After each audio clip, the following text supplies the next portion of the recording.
c'est des statistiques anciennes. Nous, aujourd'hui, on est concentré sur le match de demain et on va tout faire pour pouvoir se qualifier pour les quarts de finale demain. On gère comme d'habitude. L'équipe est focus. On est un petit peu renfermé sur nous-mêmes. On est dans notre bulle. On ne calcule pas trop ce qui se dit, que ce soit dans les médias, sur les réseaux. Nous, on est vraiment focus sur notre travail. Match, il y a RDC, l'Algérie, c'est un match très capital, Nsimba. Mais c'est Nsimba, c'est un match très capital, mais ça va jouer plus au niveau technique. Les Algériens sont beaucoup plus techniques. Nous, sur le match, on a plus côté bloqué. Donc moi, je préférais qu'il faut associer l'avant-centre. Associer l'avant-centre pour les équilibre.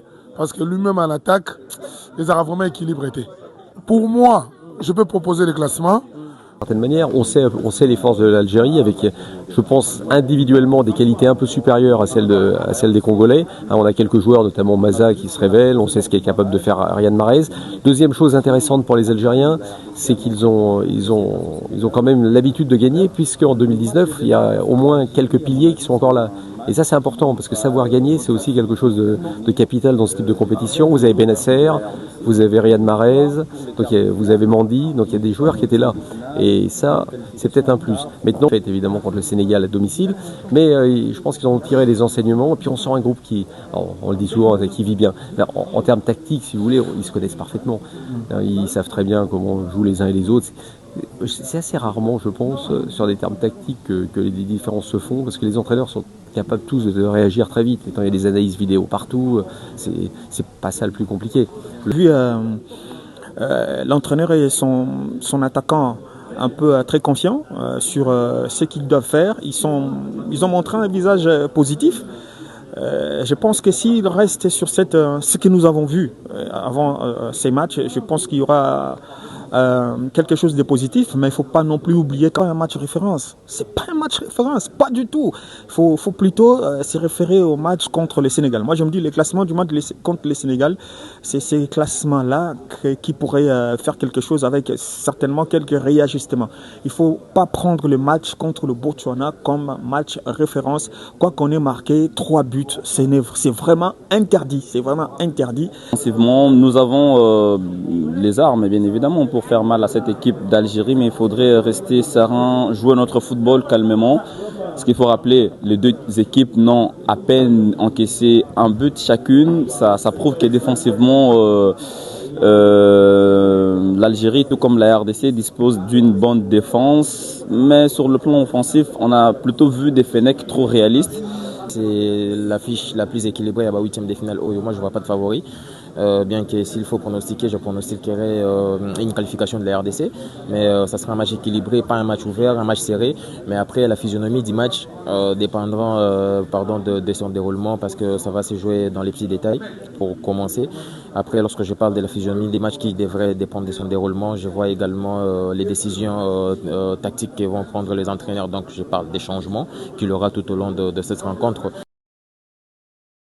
Bote balandi ya tokomi awa tozali na stade Prince Moulay Abdallah na Maroc, précisément na capitale Rabat.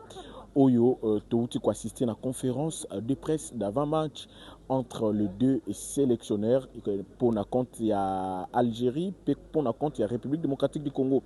Il y a ko retenir les deux entraîneurs batikali un peu na zone de réserve na bango boyiko bimisa clairement intention na bango devant la presse, devant les médias. Bon, c'est des statistiques anciennes. Nous aujourd'hui on est concentré sur le match de demain et on va tout faire pour pouvoir se qualifier pour les quarts de finale demain. Mais to retenir était Cédric Bakamba Lobi bango bazo sala considération mon côté na ono so ekoleka na réseaux sociaux bazo kipé no so ekoloba maté entre les Algériens et les Congolais na réseaux sociaux batikali confiant pour na match on gère comme d'habitude. L'équipe est focus, on est un petit peu renfermé sur nous-mêmes, on est dans notre bulle. On calcule pas trop ce qui se dit, que ce soit dans les médias, sur les réseaux, nous on est vraiment focus sur notre travail. C'est des sabres na compte naïe à rassurer la population congolaise nyonso. Et puis bapanisango tozala qui on a été azo lamba sauce ya malamu pona match ya lobby mardi awa na stade Prince Moulay Habdallah. Et nous on continue, on n'a pas plus de pression que ça. On a l'habitude Congo d'avoir une forte pression sur les matchs. Les joueurs le savent et nous on aime ça. On aime ça. C'est dans ces conditions-là que Tolexi conférence de presse Oyo, l'axi visage moko ya malam la conférence de presse etikali kaka lobby tomeka un peu ko vivre rencontre wana plutôt entre les deux équipes Oyo bakondong wana na ngonga ya 17h temps universel. Mais awa esika tozali bapanisango pe bapesaki mwa maloba bapesaki mwa biyano na bango na o etali rencontre wana o ekoposé Algérie na RDC na tiki bino bolanda bango puis tokozonga. Oui, merci beaucoup mon frère. En tout cas, match il y a RDC en Algérie, c'est un match très capital Nsimba. Mais c'est Nsimba, c'est un match très capital, mais ça va jouer plus au niveau technique. Les Algériens sont beaucoup plus techniques. Nous, sur le match, on a plus côté bloqué. On va plus bloquer, après on va jouer en contre-attaque. Donc pour moi, je vois que la RDC va passer la 8e de finale. On va aller à quart de finale. Mais le plus important, comme là je voulais demander même, il a posé question à coach, mais ça, il y avait beaucoup de monde, ils ont laissé les noms. Pour moi, je vois que le Congo, il faut qu'ils jouent avec des avant-centres. Des avant-centres devant, parce que Cédric Bakambu, quand il jouait en Espagne, dans Séville, il joue toujours des avant-centres. Donc, avec des avant-centres dans l'équipe de Villarreal, dans l'équipe où on est dans l'Espagne, on joue avec des avant-centres, c'était très important. Donc, moi, je préférais qu'il faut associer un avant-centre. Associer un avant-centre pour les moins équilibré. Parce que lui-même en attaque, les a vraiment équilibré. Pour moi, je peux proposer le classement. Numéro 1, Passy, latéral droit, M. Obissa Kawan. Latéral gauche, c'est Massoua Kouartir. Axe central, Twanzebe na Chancel Mbemba. Na récupération, Moutoussami toujours la récupération relance. Et puis deux milieux de terrain offensivement, mais on va jouer plus dans le défensif, Moukaou na Sadik. Donc on va jouer avec Moutoussami, Moukaou et Sadik. Au niveau de l'attaque, avant-centre, Cédric Bakambu. Et côté gauche, moi je peux mettre Mboukou. Côté droit, je mets Meshak. Pour jouer d'abord compact. En deuxième mi-temps, Togo glisser Théo Bongonda na Fiston Maele. Ça va être match mogo extraordinaire. Togo ça l'effort to gagnant. Il faut tout le match, on doit le partout. Parce que football. Tu sais, le problème, c'est qu'on peut avoir tous les avis tactiques sur la qualité d'un match et puis être complètement surpris parce que ça se passe complètement différemment.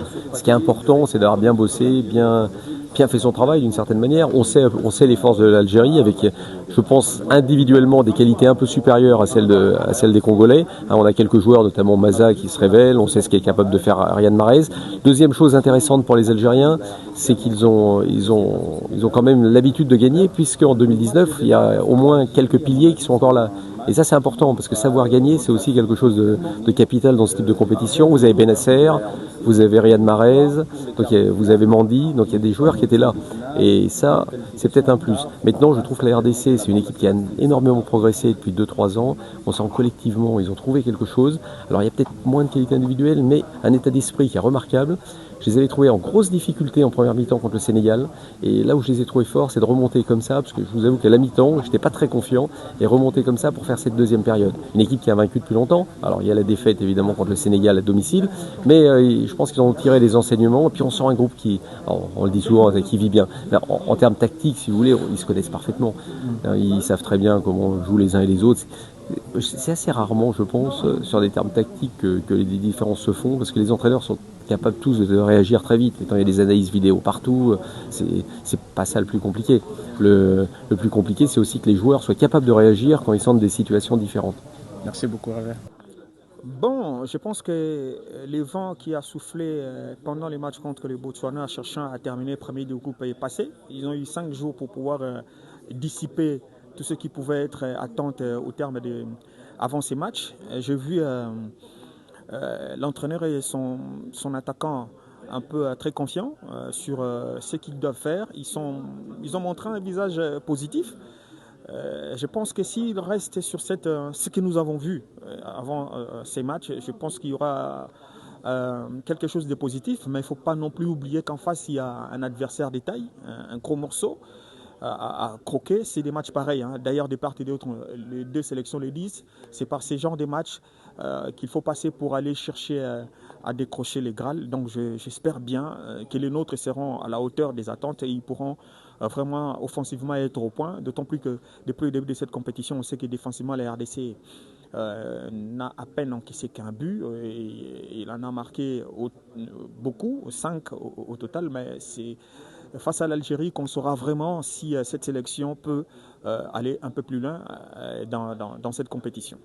Avec qui commencer cette rencontre, surtout dans le rang central, quand on sait que contre le Botswana par exemple, les coachs avaient complètement changé son 11. Est-ce que le même 11 contre le Botswana pourra nous être utile également contre l'Algérie? Non, le match du Botswana, ce n'est pas un match référence. C'est pas un match référence, pas du tout. Il faut plutôt se référer au match contre le Sénégal. Moi, je me dis, le classement du match contre le Sénégal, c'est ces classements-là qui pourraient faire quelque chose avec certainement quelques réajustements.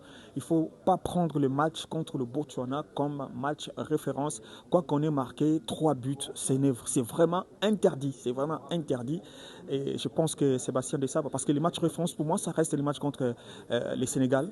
Quoi qu'il y ait eu aussi du positif lors du match contre le Bénin, mais les matchs contre le Sénégal, il y a quand même des bonnes choses qui se sont émergées. Je l'espère bien que Sébastien Desabre aura tous ces éléments avec lui et avec la même ferveur pour pouvoir aligner une sélection qui pourra faire mal à ces Algériens.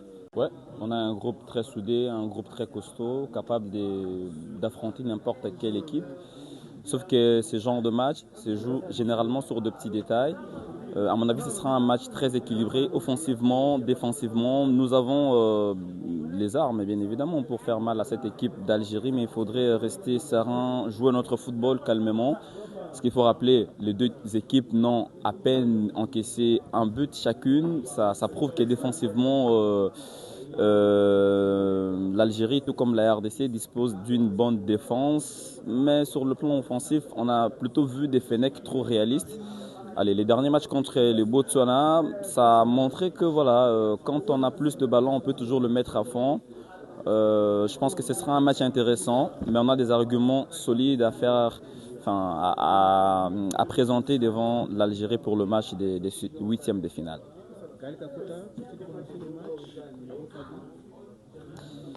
Je ne pense pas trop, vu l'âge de Gaël. C'est vrai qu'il a montré des très belles performances lors du match contre les Botswana. Ça, c'est un autre match. Le match de demain aura une autre intensité. Je ne vois pas Sébastien changer déjà son ossature. Il pourra reconduire l'équipe qui a joué contre le Sénégal. Kakuta peut toujours apporter la fraîcheur en seconde mi-temps, puisqu'à peine il ne peut que tenir 30 minutes dans un match à haute intensité. Je ne le vois pas débuter le match face à l'Algérie, mais c'est un élément très capital, très important dans les systèmes de jeu de Sébastien Desabre. Non, ça sera un match équilibré. Déjà, c'est l'affiche la plus équilibrée à la 8e de finale. Moi, je ne vois pas de favori. Bien que s'il faut pronostiquer, je pronostiquerai une qualification de la RDC. Mais ça sera un match équilibré, pas un match ouvert, un match serré. Mais après, la physionomie du match dépendra de son déroulement, parce que ça va se jouer dans les petits détails pour commencer. Après, lorsque je parle de la physionomie des matchs qui devraient dépendre de son déroulement, je vois également les décisions tactiques que vont prendre les entraîneurs. Donc, je parle des changements qu'il y aura tout au long de cette rencontre. C'est là que ça pourrait se jouer vraiment dans les petits détails. Et puisque c'est un match équilibré, il faut mettre en avant les individualités. Il y en a des deux côtés. Côté algérien, il y a Mahrez, bien que ce n'est plus le même Mahrez qu'on a connu il y a quelques années. Il y a également Amoura qui sera un joueur à suivre d'été près. Mais côté congolais, vous le savez, hein, donc on a Bakambu qui est là. Les individuels de Bakambu n'ont peut-être rien à voir avec le jeu, mais c'est toujours un joueur qui peut marquer à tout moment et débloquer les situations. Et à part lui, il y a les autres joueurs qui l'accompagnent juste derrière. Je ne pense pas que ce que Kakuta a fait devrait faire chambouler les plans initiaux de Sébastien Desabre. Mais après, des sabres est toujours imprévisible, ça ne sera pas non plus une surprise qu'il débute. 17h ezali ngonga oyo match wana ekobetama entre les deux équipes na bakongolais nyonso bakozwa libakwa kolanda match wana bazala na baintention moko positive pour l'équipe ya République démocratique du Congo pamba ete match wana ezali makasi mingi moko akolonga nde akoleka na étape oyo ekoya babengi yango à quart de finale. Depuis salle de médias, salle à conférence de presse, il y a stade Prince Moulay Abdallah, Deo Matumona pour na compte ya Tokomi Awa télévision.